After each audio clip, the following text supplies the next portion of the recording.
ओम गणपते नमः। आज हम भविष्य पुराण के 24वें अध्याय का पाठ करेंगे, जिसमें कि पुरुषों के लक्षण यानी कि सामुद्रिक शास्त्र के अनुसार किसी भी पुरुष के अंग देखकर उसके भविष्य का, उसके भाग्य का और उसके स्वभाव का अनुमान लगाया जा सकता है। अनुमान के बिल्कुल सटीक होता है। और इससे पहले अध्याय में भी यानी कि 23वें अध्याय में भी पुरुषों के लक्षण ही बताए गए हैं, यानी कि किस पुरुष के शरीर के अंगों के हिसाब से उसका कैसा भविष्य रहेगा, कैसा व्यवहार रहेगा। और 24वें अध्याय में भी यही है, तो ये चल रहा है पिछले 23वें अध्याय से यही क्रम, और 25वें अध्याय में भी यही पुरुषों के लक्षण ही बताए जाएंगे। तो आज हम 24वें अध्याय का पाठ करते हैं, और प्लेलिस्ट बनी हुई है चैनल पर भविष्य पुराण की, तो किसी भी अध्याय का पाठ करना हो तो आप वहाँ जाकर जरूर कर सकते हैं। तो अब शुरू करते हैं 24वां अध्याय। ब्रह्मा जी कहते हैं कि हे कार्तिकेय, जिसका लिंग दाहिने ओर झुका हो उसके पुत्र हों, और बाईं ओर झुके रहने से कन्याएं होती हैं। स्थूल नाड़ियों से व्याप्त और विषम लिंग हो तो दरिद्री हो, दरिद्री यानी कि गरीबी हो। स्थूल नाड़ियों से यानी कि जिसमें नाड़ियां दिखती हों, व्याप्त और विषम लिंग हो। वर्तुल और सीधा हो तो पुत्र हों, यानी कि उसके फिर पुत्र होते हैं। निम्न पादों पर बैठे हुए जिसका लिंग भूमि को स्पर्श करे, पाद यानी कि पैर, निम्न पादों पर बैठे हुए जिसका लिंग भूमि को स्पर्श करे तो वह राजा हो और स्त्रियों को अति प्रिय हो। यानी कि ऐसा पुरुष राजा होता है, यानी कि राजा जैसा भाग्य होता है, और वह स्त्रियों को भी बहुत प्रिय होता है। सिंह अथवा व्याघ्र के समान छोटा लिंग हो तो भोगी हो, और अश्व यानी कि घोड़ा, घोड़े के लिंग के समान लिंग हो तो वह भी भोगी होता है, वह भोगी विलासी व्यक्ति होता है। जिसका अर्थात लिंग के अग्रभाग की ग्रंथि रक्तवर्ण यानी कि लालिमा लिए हो, सन्निग्ध यानी कि चिकनी, और अति कांतियुक्त यानी कि चमकदार हो तो वह राजा होता है। पांडुर, मलिन, रुक्ष और लंबा मणि हो तो वह देशाटन करे, यानी कि देशों में घूमे, उसे देशों में भ्रमण करने का सुख मिलता है। सम, ऊंचा और स्निग्ध यानी कि चिकना मणि जिसके हो वह धन का भोग करने वाला, यानी कि धन उसे बहुत मिलता है और धन का वह बहुत फ़ायदा उठाते हैं, यानी कि धन उस को खर्च भी करता है। और स्त्रियों के वल्लभ होते हैं, स्त्रियों के यानी कि स्त्री वल्लभ यानी कि स्त्रियों के प्रिय होते हैं। मध्य में नीचा मणि हो, मध्य यानी कि बीच में नीचा मणि हो तो कन्या बहुत हो, यानी कि उस पुरुष की कन्याएं बहुत होती हैं, पुत्रियां बहुत होती हैं। और धनहीन भी हो, और धनहीन यानी कि वह गरीब भी होता है। दाहिनी और एक धारा होकर मूत्र गिरे, मूत्र यानी कि पेशाब, दाहिने ओर गिरे गिरे यानी कि एक धारा करके मूत्र गिरे तो वह राजा होता है। और सन्निग्ध दो धारा मूत्र की गिरे तो धनवान और भोगवान हो, तो वह धनवान भी होता है और भोगवान यानी कि वह धन का भोग भी करता है, सुख ऐश्वर्य का भोग भी करता है, उसे ऐसा सुख मिलता है। जिसकी बहुत ही रुक्ष धाराएं गिरे, रुक्ष यानी कि रूखी छोटी छोटी धाराएं गिरे, और शब्द भी हो यानी कि आवाज़ भी हो, जब बाथरूम के लिए, टॉयलेट के लिए जाए, पेशाब करे तो वह अधम पुरुष हो, वह पुरुष अधम होता है। जिसके वीर्य में मक्खी का गंध हो वह धनवान और पुत्रवान हो। घृत का गंध, घृत यानी कि घी की सुगंध यानी कि सुगंध, घी की गंध हो तो धनी और वेदवेत्ता हो। मेष अथवा कमल का गंध हो तो राजा हो, कमल के फूल जैसी गंध हो तो वह राजा होता है। और जिसके वीर्य में लाख यानी कि मोम, मद अथवा क्षार के समान गंध हो तो वह धनहीन, कन्या संतान वाला और युद्ध करने वाला होता है, यानी कि वह गरीब भी होगा, उसकी बेटियां भी होंगी बहुत, और युद्ध करने वाला होगा। जो पुरुष शीघ्र मैथुन करे वह दीर्घायु होता है, दीर्घायु यानी कि बहुत लंबी उम्र होती है उसकी। और जो बहुत देर तक मैथुन करे उसका आयुष थोड़ा होता है, फिर उसकी उम्र थोड़ी होती है। जिसके थोड़ा वीर्य हो उसके कन्याएं ही हैं हों।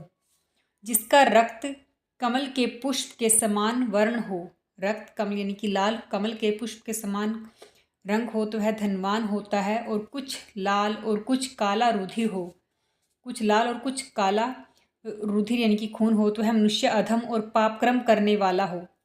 कुछ लाल और कुछ पीला रुधिर हो, रुधिर यानी कि खून, यानी कुछ लाल और कुछ पीलापन हो रुधिर में, कुछ लाल और कुछ पीलापन हो तो वह मध्यम पुरुष होते हैं, यानी कि बीच का पुरुष होता है। और कभी सुख भोगे और कभी दुख में पड़े, यानी कि बीच का ही भाग्य रहता है, कभी सुख भी मिलता है और दुख भी मिलता है, उसका बीच का भाग्य रहता है। जिसका रुधिर प्रवाल अर्थात मूंगे के समान अति रक्त वर्ण यानी कि बहुत लालिमा लिए हुए हो, और संदिग्ध हो, संदिग्ध यानी कि चिकना सा हो, चमक हो उसके रुधिर में, उसके खून में, तो वह सप्त द्वीपों का राजा होता है। सप्त द्वीप यानी कि सातों द्वीपों का राजा होता है, यानी कि बहुत बड़ा व्यक्ति बनता है वह। चौड़ी मांस से पुष्ट और संदिग्ध वस्ती अर्थात नाभि हो, चौड़ी भी हो, मांस से पुष्ट हो और चिकनी नाभि का अधोभाग हो तो वह अच्छा होता है। और निर्मास विकट और रुक्ष वस्ती अच्छी नहीं होती। वस्ती यानी कि नाभि का अधोभाग, तो अगर वह निर्मास हो यानी कि मांस न हो, विकट हो, रुक्ष यानी कि रूखी सी हो तो वह अच्छी नहीं होती। जिसकी वस्ती चंबुक, श्वान, ऊंट और महिष के समान हो वह पुरुष सदा दुख भोगता है। जिसके एक वर्षण अर्थात अंड हो वह जल में प्राण त्यागे, यानी कि उसकी मृत्यु होती है वह जल में प्राण त्यागने से होती है। छोटे बड़े वर्षण हो, वर्षण अर्थात अंड हो, छोटे बड़े वर्षण हो तो वह स्त्री लंपट हो।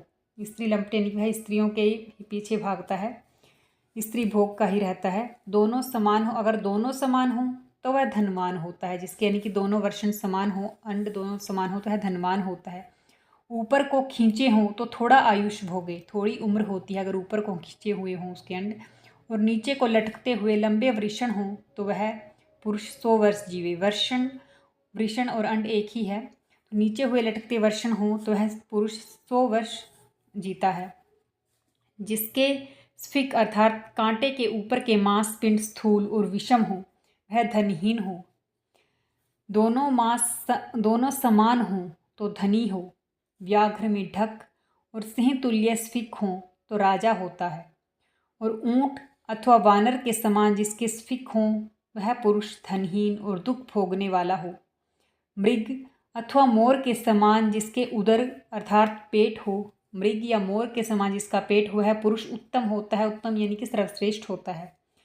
व्याघ्र मेंढक और सिंह के समान उदर हो, यानी कि शेर, मेंढक और व्याघ्र के समान जिसका पेट हो तो वह राजा होता है।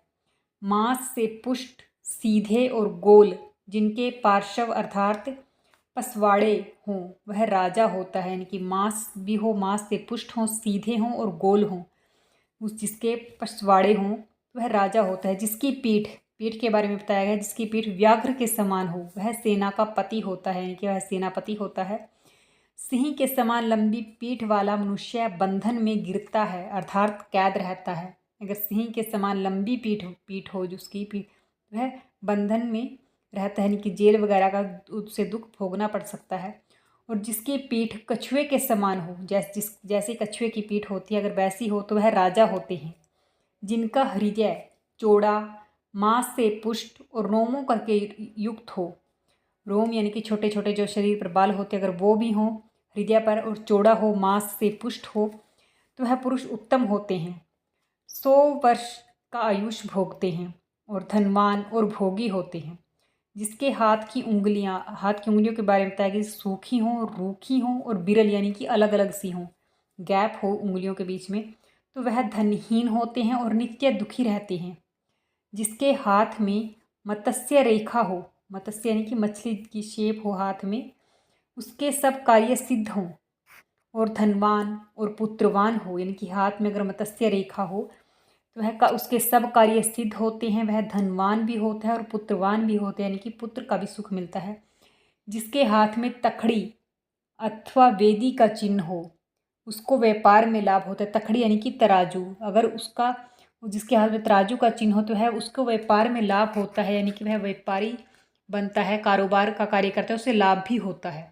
और जिसके हाथ में सोम की बेल हो वह धनी और यज्ञ करे, ये हाथ की रेखाओं की बात हो रही है। जिसके हाथ में सोम की बेल की शेप हो तो वह धनी भी होता है और यज्ञ करे, यानी कि यज्ञ आदि के कार्य भी करता है वह।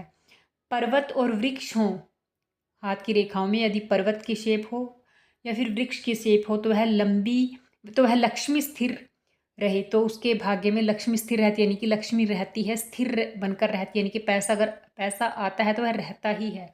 और वह पुरुष बहुत सेवकों का स्वामी होता है, यानी कि उसके आगे बहुत नौकर चाकर होते हैं, यानी कि बहुत सर्वश्रेष्ठ पद पर भी रहता है वह। बर्छी, बाण, तोमर, खड़ग और धनुष का चिन्ह हाथ में हो।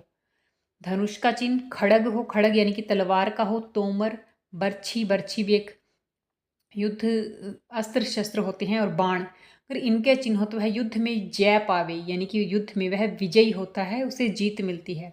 ध्वजा और शंख का चिन्ह हो, हाथ में अगर शंख और ध्वजा यानी कि पताका होती है, अगर उसका चिन्ह हो तो वह जहाज से व्यापार करे।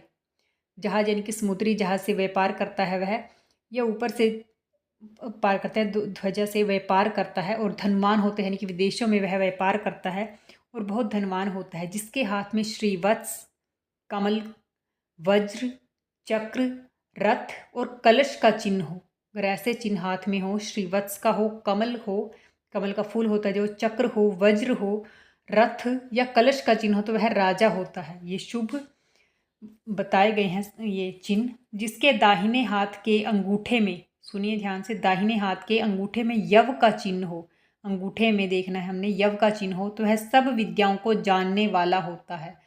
उसे सब प्रकार की विद्याएं आती हैं, यानी कि बहुत गुणवान और बहुत ज्ञानी होता है। और जिसके हाथ में कनिष्ठा के नीचे, कनिष्ठा उंगली के नीचे से तर्जनी के मध्य तक रेखा चली जाए, सुनिए ध्यान से, जिसके हाथ में कनिष्ठा उंगली होती है, जो कनिष्ठा के नीचे से और तर्जनी के मध्य तक, तर्जनी उंगली के मध्य तक यानी कि मध्य के बीच तक वह अगर रेखा चली जाए और बीच में वह रेखा टूटे भी नहीं, तो वह पुरुष 100 वर्ष जीवे, वह यह समुद्र ने कहा है।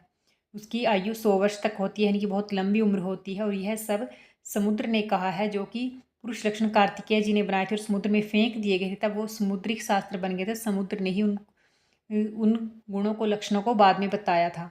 तो ये आज का भविष्य पुराण था, यह अध्याय था। और अगले अध्याय में भी हम पुरुषों के ही लक्षण करेंगे, तो आप ज़रूर सुनिए। और जिसने पिछले अध्याय का पाठ नहीं किया, उसमें भी पुरुष लक्षण बताए गए हैं, तो उस अध्याय का भी पाठ जरूर कीजिए। धन्यवाद। जय श्री राम। और वीडियो अगर ज़रा सी भी अच्छी लगी हो तो प्लीज़ चैनल को सब्सक्राइब जरूर कीजिए और वीडियो को लाइक ज़रूर कीजिए।